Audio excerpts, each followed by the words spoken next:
Welcome to An Honorable Profession, a podcast giving America hope since 2018. I'm Ryan Coonerty. Along with Debbie Cox Bolton of the New Deal, I'm lucky enough to be your co-host.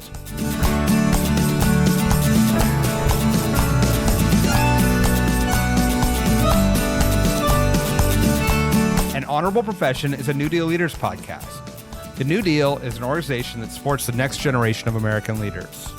From attorneys generals to state senators to mayors to school board members, these are the people that are pushing policies and politics that will respond to climate change, rebuild our economy, address racial injustice, and restore our democracy.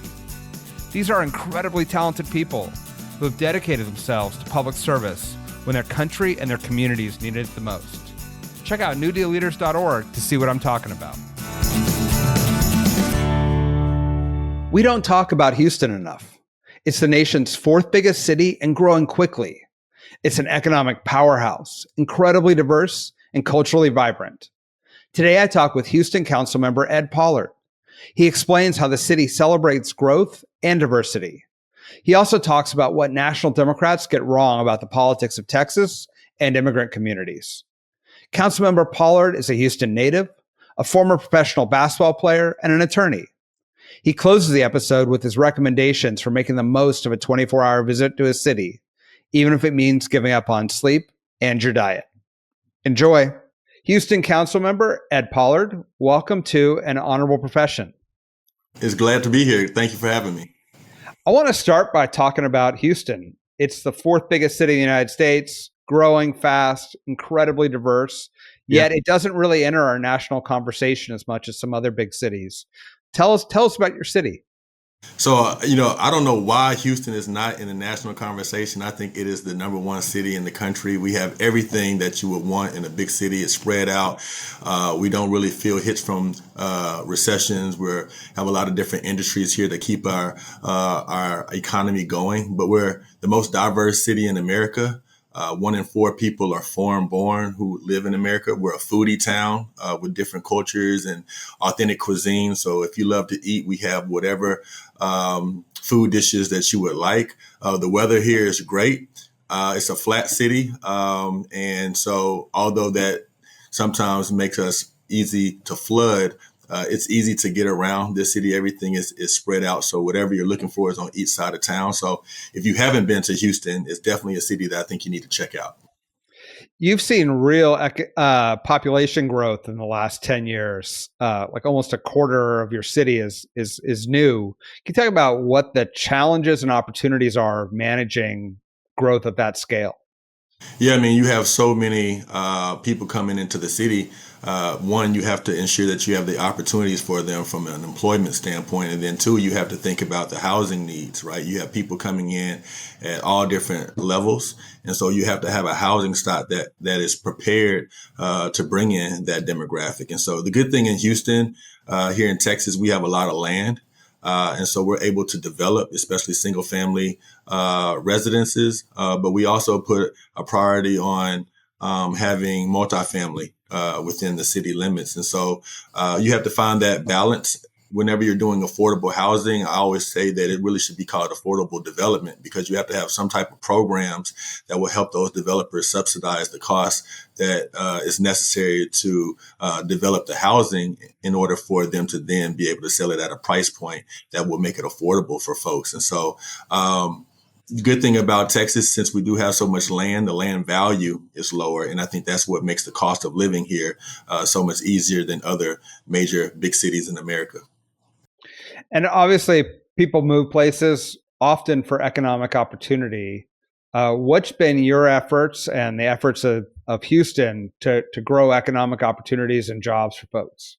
Well, we have a lot of different industry sectors here. We're the oil and gas capital of the world, where we have the number 1 medical center in the world. We have NASA, so we're leading the way in aviation. We're big in manufacturing, and we're starting to get into the tech space as well. And so in a lot of the big industry spaces, Houston is leading the way. We have so much opportunity that my office came up with a platform called morejobshouston.com, which is a one-stop site for job seekers in the Houston area to be able to help them identify what openings are up all over the greater Houston area. And so every week we have new jobs that are posted, thousands of jobs and resources for resumes and interview techniques and job fairs. And so we really try to promote that we have a lot of opportunity here in Houston. So whether you're here in the city or you're looking from somewhere else and have an interest in Houston, go to morejobshouston.com and check out the opportunities that are there. Yeah, I think there's been a lot of talk, especially in Democratic circles, about we need to have an abundance agenda. We need to, do more, grow more, innovate more. And it strikes me that Houston is a democratic city that is about abundance, building a lot of housing, friendly to industry, creating a lot of jobs. But it's all being done in the context of a red state. So tell me about like that dynamic in terms of when you're trying to grow your city, create economic opportunity. How does the relationship between how does the relationship go with being a blue dot in a red state? Yeah, I mean, those dynamics are definitely there. It's challenging in some aspects because from a political standpoint, there's sometimes some rifts between the state level and leadership there and the city of Houston. But the state has always been seen as a place that is pro-growth and pro-business. And so we have less regulations and less tax burdens on individuals and companies here in the state of Texas, and that trickles down to Houston. There's a big fight, though, within cities in Texas and the state ledge over local control. And so we at the city level would like to have more say-so and authority over some of the local ordinances and ways in which we want to strategize how we grow our city, as opposed to having all those decisions come from Austin at the state capitol. Can you talk about a couple examples of that, of where you think you could do a better job if you could make decisions that guide your community, and other cities could obviously make decisions that guide their community and maybe they'd be different? Yeah, so right now we have what's called a property tax cap. So on our property taxes that come in that are the main driver for our economy and our budget here in Houston, the state legislature has put a cap on the amount in which those property taxes, the amount in which property owners pay in property taxes that are then funneled back to the city of Houston. And so once we reach that cap level, we cannot bust the cap and we'll have to reduce the tax rate. And so we've lost a lot of money as property values have increased and appraisals have gone up. We haven't been able to maximize the amount of property taxes that could come in that will boost our local economy and boost our local budget because of that cap. And so that's something that was put in place about 10 years ago. And there's a state cap and there's also a cap just for Houston that no other city has in the state. And so we have two tax caps that are on Houston, but we're the largest city in the state and we're the largest driver of economics in the state. And so if we didn't have some of those same restrictions, we would probably be able to do much more with the dollars that come in. Now, on the flip side, of course, people are going to say, well, we don't want to pay more in taxes. You all need to be good stewards with the money that you already have and don't contribute to any waste. And so there's a balance there that I think we have to discuss. But ultimately, if we could do something to make it voter approved, to lift up that cap and put it to the voters to decide if they want to keep that cap or not, I think that's something that we need to explore. Yeah, it seems pointless in this day and age to point it out, but it is ironic that the Republicans often talk about how it should be families and communities that set their own standards and we don't need big government coming in. But then when they control the government at the state level, then they're dictating to cities and communities how they should run their lives. It just feels like there's a disconnect between what they articulate and how it plays out on the ground, especially in places like Texas. I agree. Yeah, I mean, that's politics.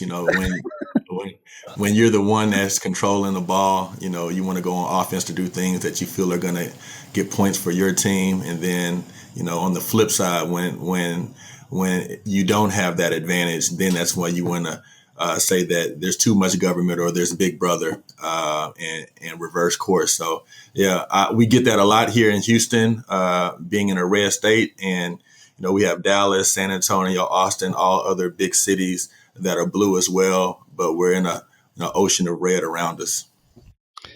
You mentioned having a ball and being on offense. You were a star Houston athlete before you went into elected life. Can you talk a little bit about your experience growing up in Houston and what brought you back home to serve? Yeah, so I'm from Houston, Texas. Went to all public schools here, and then went off to Morehouse College in Atlanta on a basketball scholarship.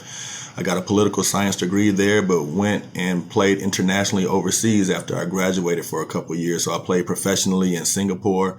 I also played in Chile, and then decided to come back to Houston and get my law degree. So by day, I'm a practicing attorney.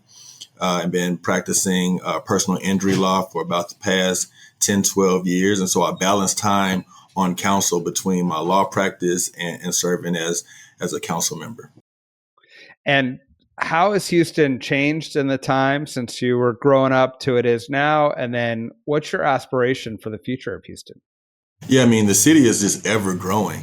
I mean, there's so many people that are moving to Houston, and even just the Houston suburbs every single day. Our county is larger than 26 states. And so we have so many people that are moving to Houston, and this is an oil and gas town. We build freeways. We don't have the best mass public transit system, but we have these sprawling, massive freeways everywhere. And so there's construction a lot of times, at all times. I tell people that we no longer have a rush hour here. We have just a rush day. From if you're driving anywhere between 7 a.m. and 7 p.m., you're hitting traffic. And so what I've seen over the years is this: people have started to really recognize the beauty of Houston and wanting to be here and make this their home. And I think it's primarily because of our diversity. We have so many people from so many different places that you can find your comfort zone here in Houston. And we have so many people who have come here with nothing and worked hard and persevered and used their talents to the best of their ability, and they've made something of themselves. And so Houston is still one of those few big cities that I think you can still have the American dream. And that's why people hear about it from others and they want to experience it for themselves. Yeah, and you represent District J, which is the most diverse of all the districts.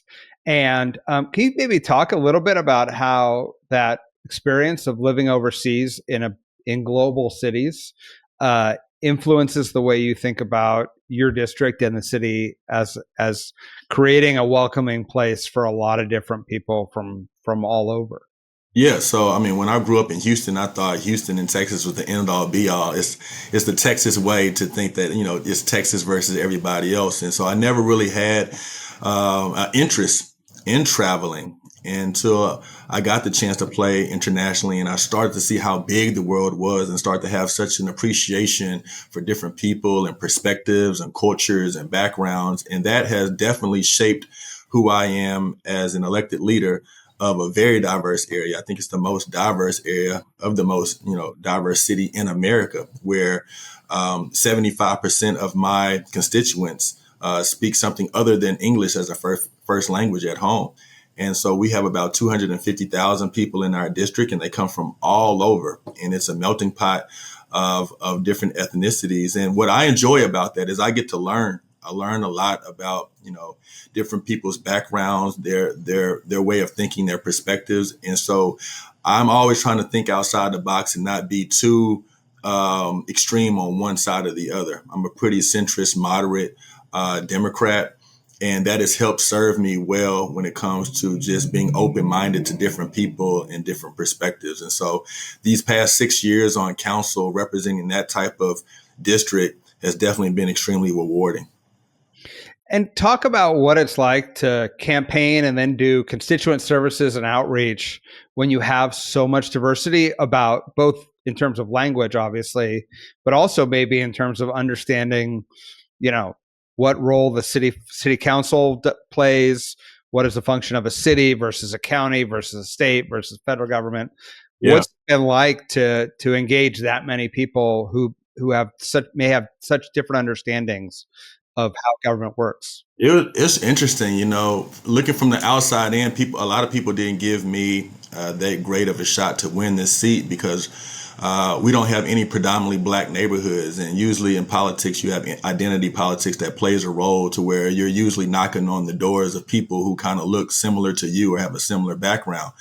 But in my case, that was not it. I was the youngest person in my race. I was the only black person in my race, and it was 8 other folks that were campaigning for this seat. And we had to make our message stick to a very, very diverse group of individuals. And so I really tried to approach things from a quality of life perspective and try to teach people on what, the role of the city council member is, and, how they pay property taxes and sales taxes every single day. And those dollars should be coming back to their communities in some form or fashion in services, and that you should have someone that is representing your interests at City Hall. And so I stayed very, very moderate when it came to just economics and quality of life issues when I was knocking on those doors and going to different apartment complexes and churches. And so you have to find those trusted sources within their own community that speaks their language, that comes from their country, that have their similar backgrounds,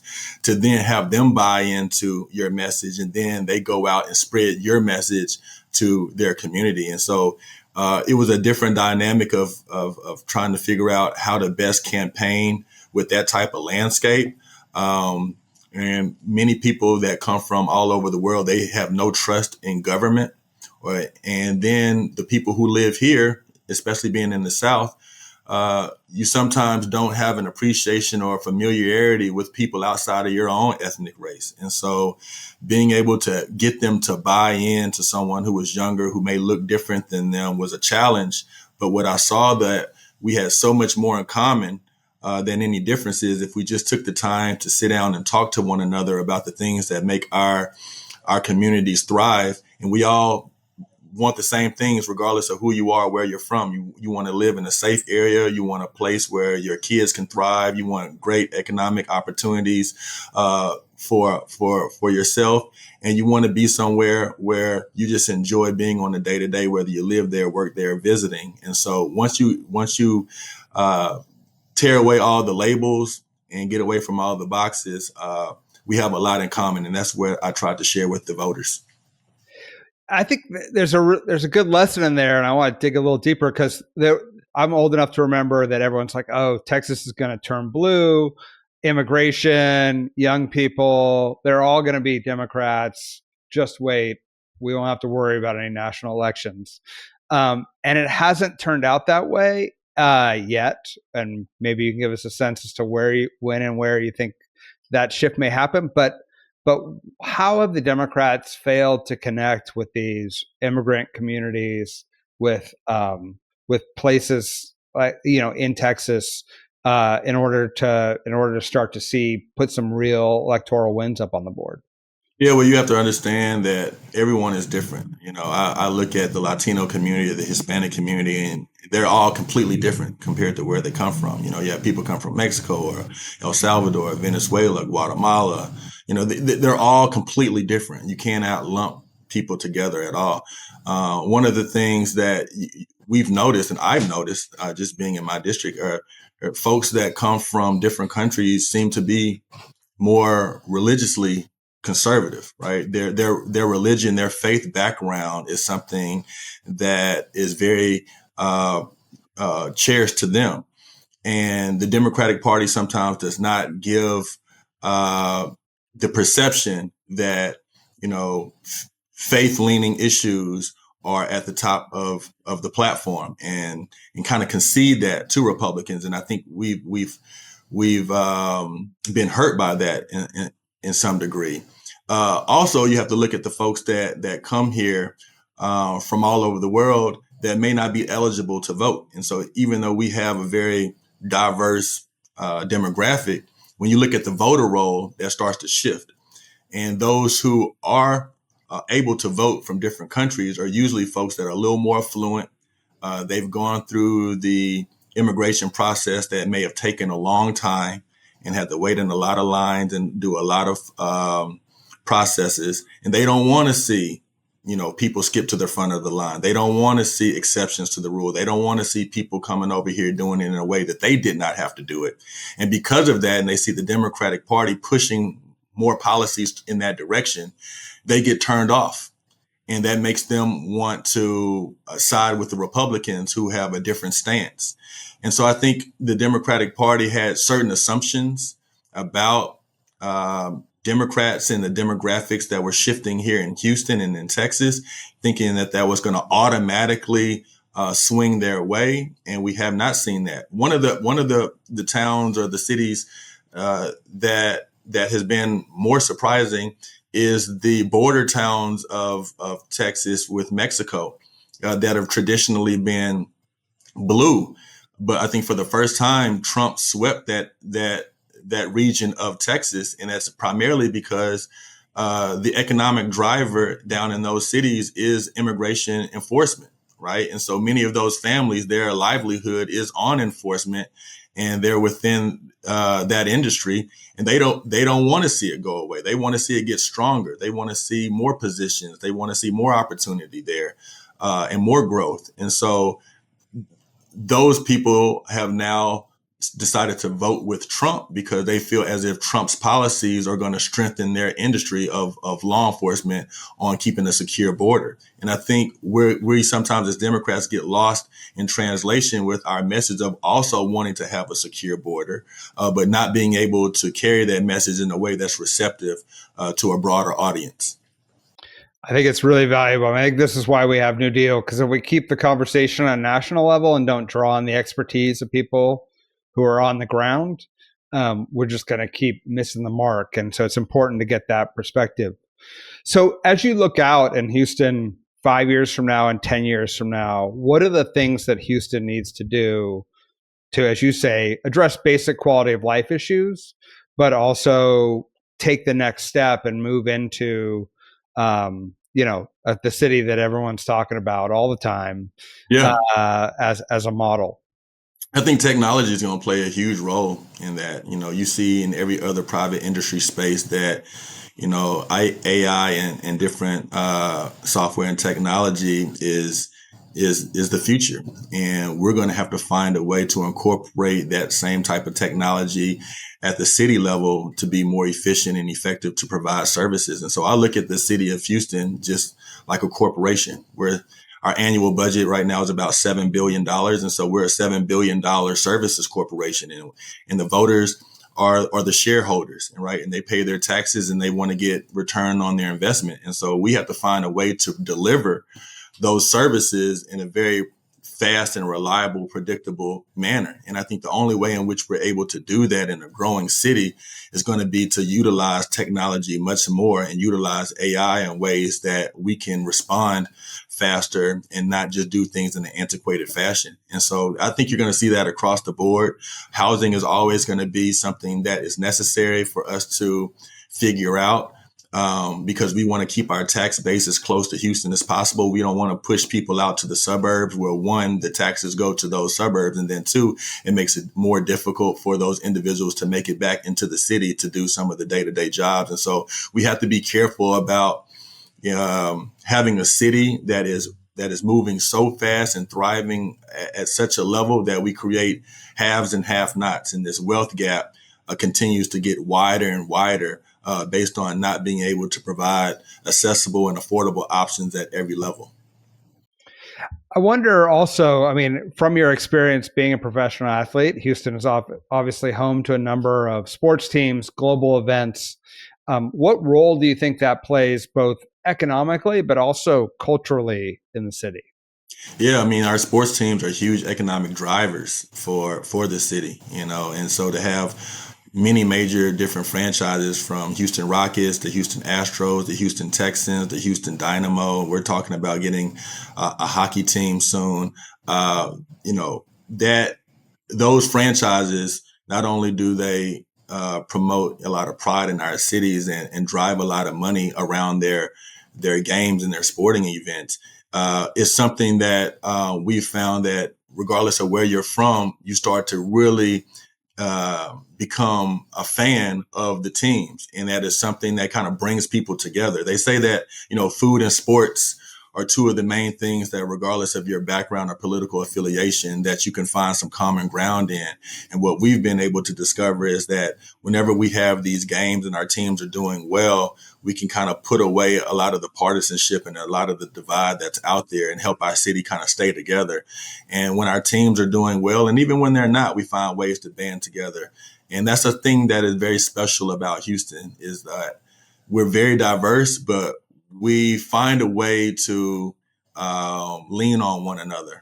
And when we have all these natural disasters, which we've had like 9 in the last 10 years, and a lot of things that have occurred here that usually would break cities, we kind of come together. So you don't see as much of the rioting and some of the different activity that you see in other democratic cities, especially around social justice issues and things that are more polarizing. The folks here in Houston, we all have opinions and we all are empathetic and compassionate about what's going on, but we really don't lash out at one another. We kind of appreciate each other's differences and find ways to use that as a strength. I wonder, you're a full-time lawyer, you're on city council. We got some folks out there who may be solo practitioners. They may have their own small business. They're trying to think about whether they can serve, whether it's in local government or often state government where it's part-time. How do you manage your time? How do you manage your priorities to to be successful both? Yeah, it's a challenge. I can tell people that, to be a council member in the city of Houston, it takes a lot of work. On paper, it says it's a full-time job, but I spend more time doing things related to my council office than being at my law office. And I do try to make it a priority to step in my law office at least once a day. And so there has to be a lot of time management. And I tell folks that you really have to decide what seat you're going to run for, which will dictate the amount of time and effort that you're going to have to sacrifice away from your day job or your family, right? And in a city like Houston, we have 11 districts. Each district is around, 230, 250,000 people. It's the same size as a regular mid-sized American city, and it's going to take a lot of effort. But the good thing here is, we have full-time staffs, we have office budgets as council members, and in some areas it's just you, right? You are the council member, you are the staff. There is no office if you're in one of these smaller suburban cities.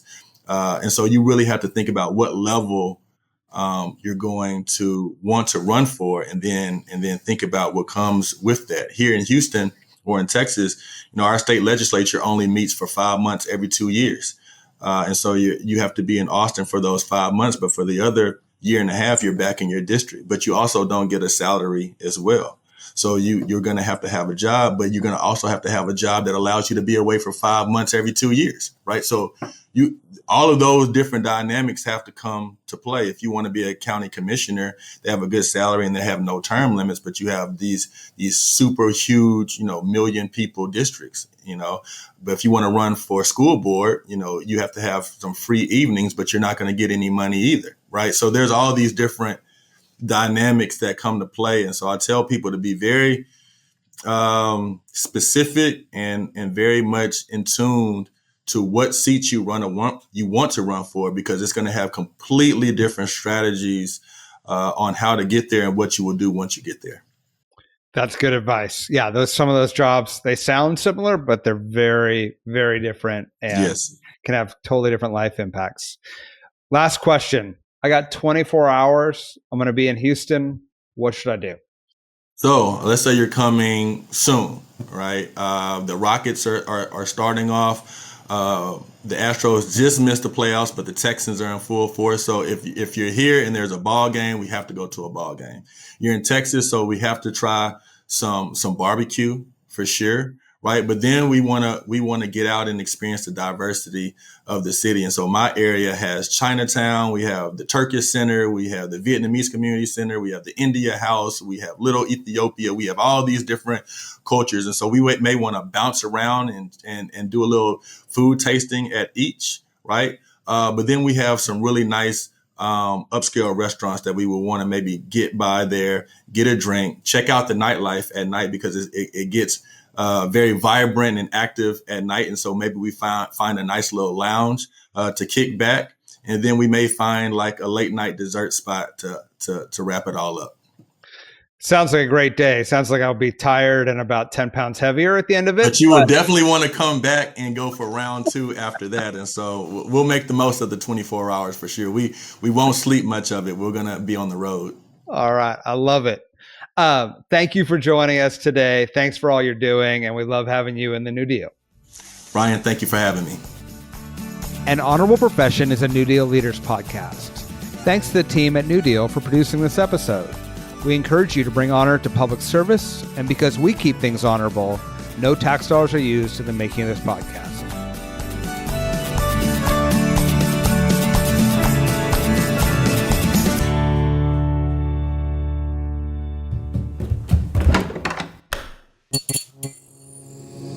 This podcast is part of the Democracy Group.